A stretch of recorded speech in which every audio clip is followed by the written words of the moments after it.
Salamat Kuya Aaron. Diyan na kita headquarters ng 8th Infantry Division na maulong kat Balogan Summer nga kundi makakaupod nato na usang interview na commanding officer na 546 Engineering Construction Battalion nga si Colonel Christopher Kiamco. Sir, magandang araw po sa inyo. Bali, ano po ba itong mga update natin na may ibibigay dito sa Kalayaan sa Barangay Project o itong KBP natin, sir? Una sa lahat, batiin ko yung mga tagapakinig na magandang umaga. Ang updates ng KBP projects natin ay out of 29 projects na nais namin tapusin sana ng December 2009. We have 9 projects remaining at this moment. Pero bagamat na hindi namin natapos lahat na ito, matatapos namin itong mga 9 projects all over Eastern Samar and Samar by end of April. Yes, sir, itong project natin, sir, saan po ba usually o common na nakafocus itong mga project natin, sir? Itong mga Kalayaan Barangay Program projects ay nakafocus o nakalaan doon sa mga conflict areas na ninais ng pamahalaan natin na magbigay ng mga facility, serbisyo para makaabot ang serbisyo na malalayo na hindi abot ng mga contractors. Kaya ninais ni Presidente Gloria Macapagal Arroyo na pinaabot ang mga facility, ginamit ang mga Army engineers para ang mga eskwelahan, health center, water system, karsada at electrification ay makaabot sa mga lugar na ito.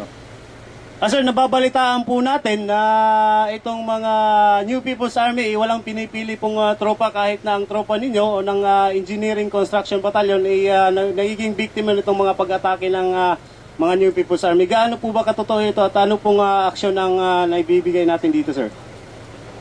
Totoo po yan. Mayroon kami tayong insidente sa Binangaran, Calbiga na inatake nila yung project site doon sa Binangaran, Barangay Binangaran, Calbiga.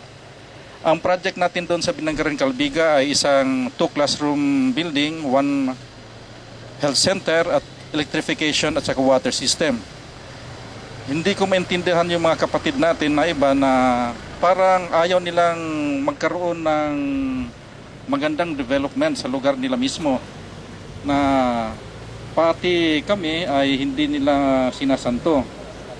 Bagamat na may namatayan tayo ng 2 doon, ang mga civilian naman doon ay puro suporta sa amin at nagbibigay na rin ng mga warning o babala sa amin kapag mayroong mga mapansin na mga arbanong tao sa lugar. Sir, bago po tayo magsapo, sir, pwede po ba tayong makapagbigay ng mensahe dito sa ating mga kababayan na kung saan sila po nakakapag-benefit nitong ating mga community developmental projects? Ang masasabi ko sa mga kapatid ko dito sa Eastern Samar at Samar, ang mga Kalayaan Barangay Program projects na ito na hanggang ngayon ay ginagawa namin ay walang kinalaman sa eleksyon. May iba kasi na pag pumasok kami sa mga lugar, ang sinasabi nila project ng mga politicians na dahil lang sa eleksyon. Hindi po totoo yun, na ito'y ongoing project na ninanais ng gobyerno natin na magbigay ng mga facilities sa lugar ninyo. Ito'y matagal ng pinaplano at tuloy-tuloy ito na makarating sa inyo yung mga kinakailangan ninyo. Magandang umaga po. Maraming salamat po, sir. Kuya Aaron, mawatuhi Colonel Christopher Kiamco, ang commanding officer na 546 Engineering Construction Battalion nga kundi nakapaghatag haaton han update han Kalayaan sa Barangay Project. Tikang din ni headquarters ng 8th Infantry Division. Back to you, Kuya Aaron.